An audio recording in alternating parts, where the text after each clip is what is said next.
Listen closely. Something has been feeding on your energy, and the reason you haven't noticed is because it never kicked the door down. It slipped in barefoot, no noise, no warning. One day you just felt more tired than usual, less sharp, less like yourself. You blame stress. You blame life.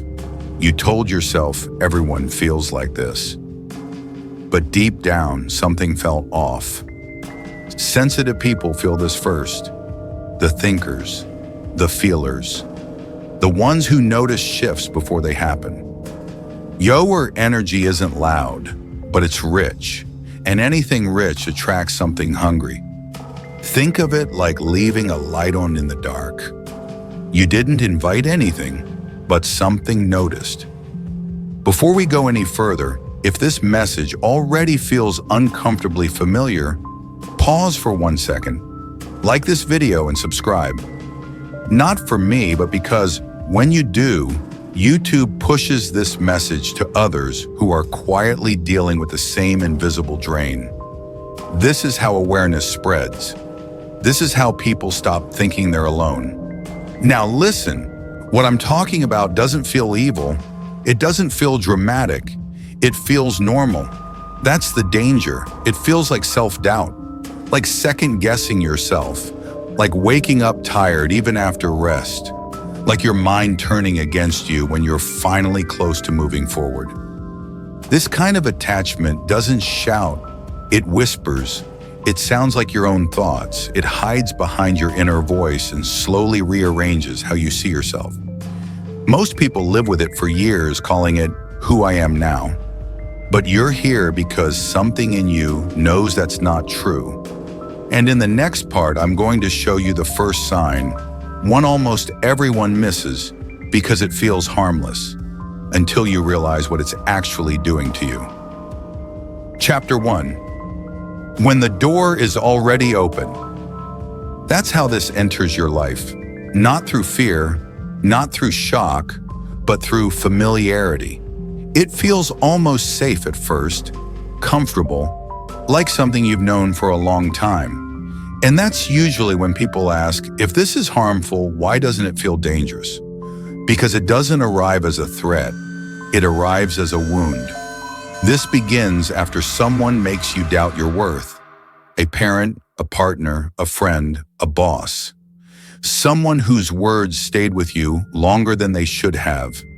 Every time you were talked over, every time you swallowed what you wanted to say, every time you made yourself smaller just to keep the peace, something quietly echoed inside you. Think of it like pressing a fingerprint into wet cement. The moment passes, but a mark hardens. That echo becomes an open window. And what slips in doesn't feel foreign. It feels like your own thoughts.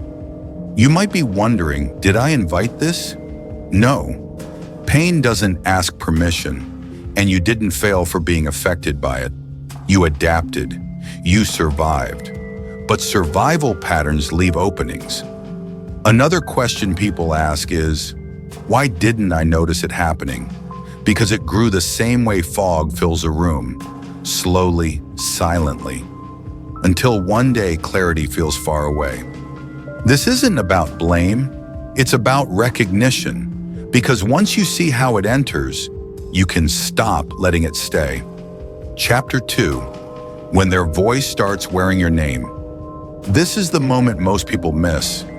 The point where it stops feeling like something happened to you and starts feeling like this is just who I am. You catch yourself thinking things you never used to think, doubting choices you once felt clear about, judging yourself with a sharpness that doesn't even feel natural, and you don't question it because the voice sounds like yours. But it isn't. It's an echo, a borrowed sentence that repeated itself so many times it learned your tone. This attachment doesn't cling to your soul. It doesn't need to. It settles into the parts of you that learn to hesitate, the places where confidence cracked, the moments where you learned to second-guess yourself before the world could do it for you. People ask, if this is happening, why does it feel so ordinary?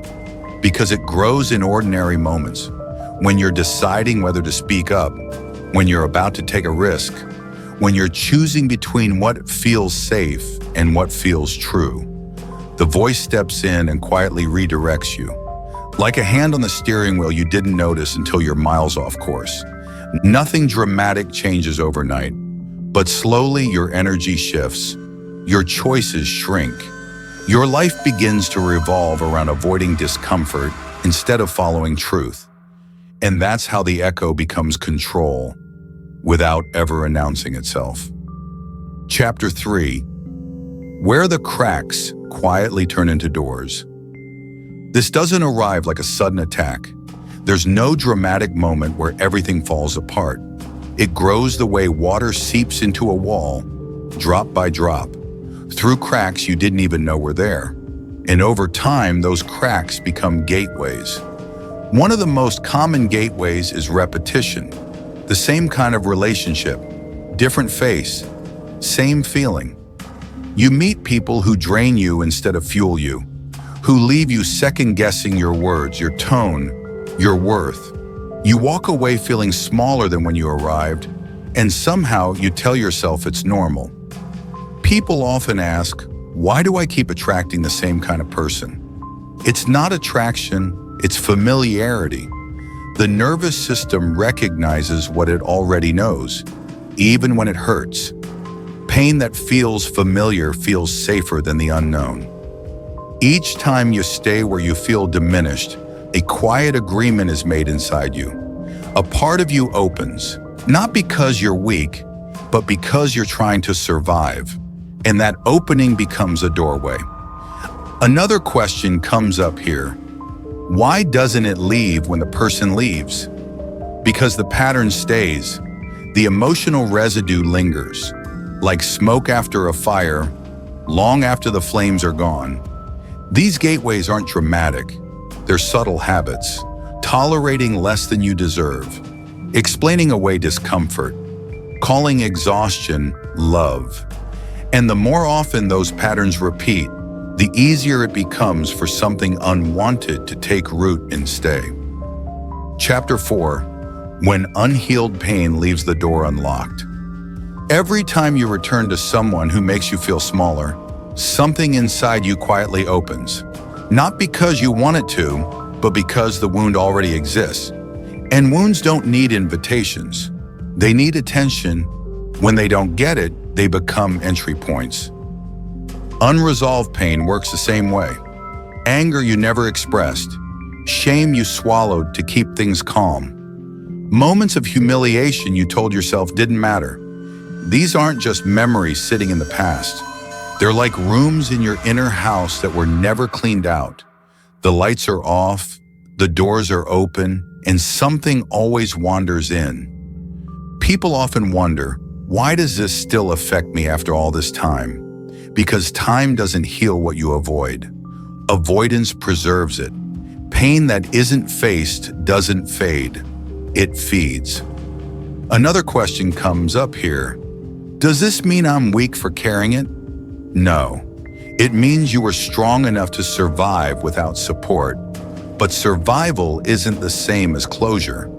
Think of it like carrying a heavy bag you forgot you were holding. You built your life around the weight. You adjusted your posture. You called it normal. But the moment you set it down, you realize how much it was slowing you. Unhealed wounds don't shout for attention. They whisper through exhaustion, numbness, and self-doubt.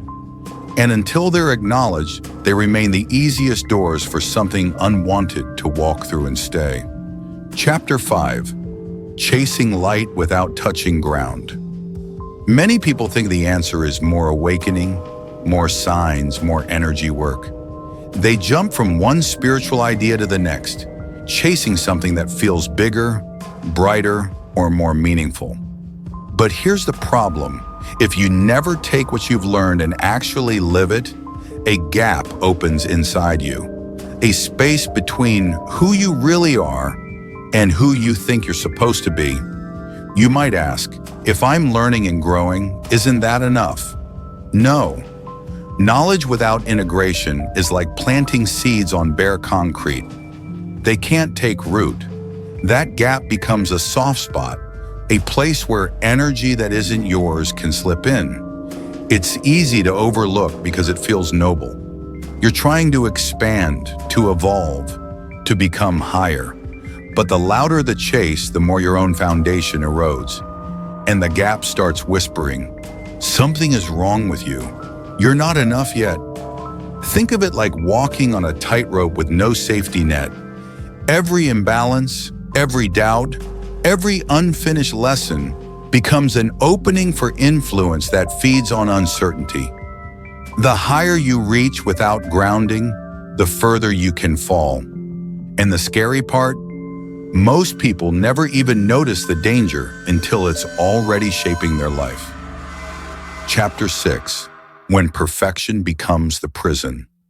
One of the most dangerous traps doesn't look dangerous at all. It feels noble, righteous, like you're becoming better, cleaner, more enlightened. But when your spiritual journey turns into a performance, when every thought, word, or action is measured against some invisible standard, you start erasing pieces of yourself. You shrink quietly, thinking it's discipline or growth, but it's really self-erasure. People often ask, isn't striving for better a good thing? Yes, but only when it builds you up, not when it tears you down. When striving becomes pressure to be flawless, your own voice fades. You start censoring your thoughts, doubting your feelings, and pretending the real you isn't good enough. That's when influence slips in. That's when attachments find a home. Imagine a sponge left dry in a storm. It soaks up everything it touches. The same happens inside you when you hollow yourself out for perfection. The emptier you feel, the more room there is for something else to take root. Perfection isn't growth, it's a doorway. And once you step through, the quiet drain begins. So subtle you don't even notice it until your energy is already being stolen. This is where the invisible force makes its strongest move, hiding behind your own ambition and calling it virtue. Chapter 7. When a stranger lives in your mind. All the experiences we've talked about, wounds, toxic patterns, unhealed pain, chasing perfection, leave a mark, and that mark takes shape as a voice inside you. At first it whispers so softly you barely notice, but slowly it begins to guide your choices, your fears, your reactions. You start thinking it's you, your own intuition, your inner critic, but it's not. You might wonder, how can a voice inside my own head not be mine? Think of it like a radio tuned slightly off frequency.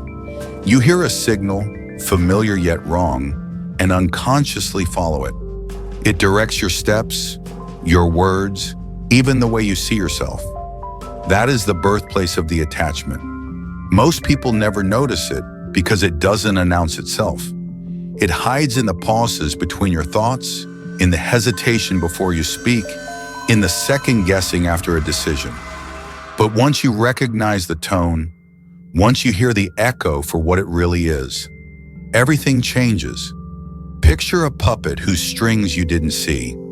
The hands move as if by your will, but the strings are controlled by something else. That's the inner voice. That's where the drain begins, quietly, relentlessly, and almost invisibly. And now that you can hear it, you can start tracing its origin and take the first step toward cutting its hold. Chapter 8. When your own mind turns against you. The first signs are subtle. They don't flash warnings or create chaos. They hide in plain sight, disguised as your own thoughts. But there's a difference you can feel. The intensity, the weight, the way they hit harder than anything you've ever said to yourself. Excessive self-criticism is the loudest alarm, not the kind that nudges you to improve, not the occasional doubt we all have. This is the type that cuts deep for no reason at all. On days when everything is fine, you catch yourself tearing yourself apart for tiny mistakes. The way you speak, the way you look, even the way you show up. It comes out of nowhere, like a storm hitting a sunny sky. You might ask, am I just being too hard on myself? That's what the voice wants you to believe. But this is different. It's sharper, it's persistent. It shapes your perception of yourself without consent. Imagine carrying a mirror that doesn't reflect you, but someone else's idea of who you should be. Every glance distorts you a little more. That mirror is the attachment whispering through your inner voice. And once you recognize it, you'll see how much power it has quietly been stealing before you even realized it existed. Chapter 9. When your mind plays the same old tape. Once the attachment has a foothold, it begins creating loops. Tiny mistakes suddenly feel monumental. A comment you made yesterday, or even years ago, replays endlessly. You tear yourself down for how you look, how you speak, or simply for existing. The inner voice you trust becomes the enemy you never saw coming. People often wonder, why can't I just let it go? It's not forgetfulness. It's not weakness. Something in you keeps dragging those moments back because the energy from the original experience never left. That echo sticks to your thoughts, your memories, your sense of self, like a shadow you didn't notice until it started moving on its own. Replaying past conversations is one of the clearest signs. You weren't choosing to relive them, but your mind does anyway. A dismissive word, a slight, a moment of embarrassment. These aren't just memories. They're anchors, pulling your focus back into old wounds. Imagine watching a video on repeat where every time it plays, it makes you feel smaller. You know it's the same scene, but the feelings feel new, fresh, sharp. That's how the attachment feeds. And the more you unknowingly replay, the more it gains control, shaping how you see yourself and how you move through the world. Chapter 10. When old energy wears your face. These thought loops aren't random. They're fueled by energy that wasn't even yours to begin with. Every time someone disrespected you, dismissed you, or made you feel small, their energy left a mark, an imprint on your emotional landscape. You didn't realize it, but you carried it, and in carrying it, something began to take root inside you. People often ask, if it wasn't mine, why do I feel it so strongly? Because our minds and hearts absorb what surrounds them. Like a sponge left in colored water, you soak up what touches you, and over time, that energy stains your thoughts, your reactions, your sense of self. When you internalize it, the attachment forms around the imprint, quietly shaping your personality. The harsh inner voice you hear isn't always yours. The self-doubt you feel isn't always your own. What you thought was your natural way of being, the way you talk to yourself, judge yourself, or react to others, was often conditioning that got stuck inside. Imagine walking through life carrying someone else's shadow.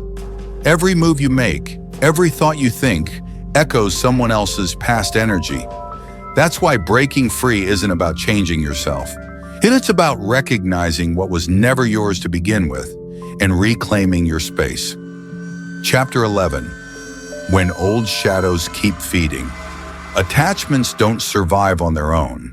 They need constant fuel, and often that fuel comes from the people around you.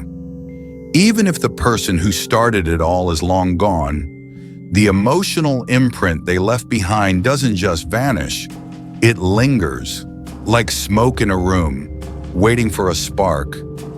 You might ask, but if they're gone, why does it still feel strong?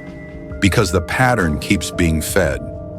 Every time someone mocks your dreams, doubts your abilities, or redirects the spotlight to themselves, they unknowingly hand energy to the very thing that wants to control you. Friends who joke about your goals, relatives who dismiss your achievements, partners who make everything about them, all of these are tiny charges that keep the attachment alive. It's subtle. You don't feel attacked every moment, But over time, every dismissal, every passive jab, every little "you can't" adds fuel to the same drain that started years ago. Think of it like a garden of weeds. The original seed might be gone, but if you keep watering the soil with the same patterns, the weeds grow back stronger. And until you notice who or what is feeding it, the cycle never ends. Chapter 12. When seeing clears the shadow. Every small moment counts. Every dismissal, every passive jab, every time you shrink yourself quietly feeds the same energy that first attached years ago. It's subtle, almost invisible, but the effect is cumulative. Patterns grow, silently shaping how you move, what you say, and even what you dare to dream. The key is awareness. It becomes your compass, your first weapon. Start asking yourself the hard questions. Who benefits when I stay small? Who gains when I doubt myself? Who is comfortable when I silence my own voice? The answers may surprise you. They reveal exactly where the energy has been secretly recharging, keeping the attachment alive. Once you recognize it, something powerful happens. You can choose differently. You can step into alignment with who you truly are, not who others want you to be, not who your past taught you to be. Integrity, living your truth, is like turning on a fan in a closed room. The attachment loses its air. It can't breathe. When your actions, your choices, and your thoughts line up with your real values, the drain stops, the voice weakens, the loops break, and the subtle energy that thrived in your uncertainty begins to vanish, leaving space for clarity, freedom, and power. Chapter 13. When you take back your throne. Integrity doesn't mean being perfect. It doesn't mean following rules no one else sees or performing for some invisible audience. Integrity is simple, living in a way that matches what you actually feel inside. When your words, actions, and choices align with your inner truth, something inside shifts. The quiet energy that has been feeding on your doubt begins to starve. Self-compassion is more powerful than most realize. Every time you treat yourself kindly instead of harshly, every time you forgive yourself for mistakes, every time you stop tearing yourself apart, you chip away at the attachment's hold. It loses strength, like a fire without fuel. Promises to yourself are just as crucial. When you keep them, finishing tasks, protecting your peace, choosing rest when your body needs it, you rebuild a safe inner world. Boundaries act as walls, keeping draining forces from slipping in. Honoring your needs is the declaration that your energy belongs to you, not to patterns, people, or past imprints. Imagine your inner world as a castle. For years, invisible invaders roamed freely inside. Each act of self-love, each boundary, each promise kept, locks a gate, rebuilds a wall, and reclaims your throne. The attachment that thrived in chaos now finds nothing to hold on to. Chapter 14. When you reclaim the kingdom of your mind. The first step to taking back your power is noticing the thoughts that shrink you. The ones that whisper, "You're not enough, you'll never get it right," or "Stay small, it's safer this way." Don't just listen, question them. Ask, where did this come from? Was it really mine, or was it planted? The moment you recognize that some thoughts aren't yours, everything begins to shift. Next comes rewriting the script. Replace those old, borrowed messages with the words you needed to hear long ago. Tell yourself, "I am worthy, I am allowed, I have a right to my own energy." Speak to your inner self as a parent would to a child who was left unheard. Every time you do this, the attachment loses power. Questioning the voice is like turning on a bright light in a dark room. Shadows scatter. The authority it held over you fades because it was never strong, it was only trusted. Imagine a puppeteer trying to control a puppet that suddenly cuts its strings. That's what happens when you shine light on the thoughts that aren't yours. The loops break, the whispers die down, and for the first time, your mind becomes yours again. Conclusion: stepping into your power. Now that you've seen the patterns, the loops, and the hidden forces that have been quietly draining your energy, it's time to step fully into your power. The final illusion these attachments play is isolation, the lie that growth separates you from the world, that evolving will leave you alone. But here's the truth: you don't lose people when you rise. You only release those who needed you small, quiet, or powerless. Remember, you were never broken. You were simply carrying someone else's story, a script written for you by voices that weren't yours. Now, as you recognize the attachments, the echoes, and the energy that doesn't belong to you, awakening begins. And awakening always comes with power, the kind that lets you choose, speak, and act freely. Go gently with yourself.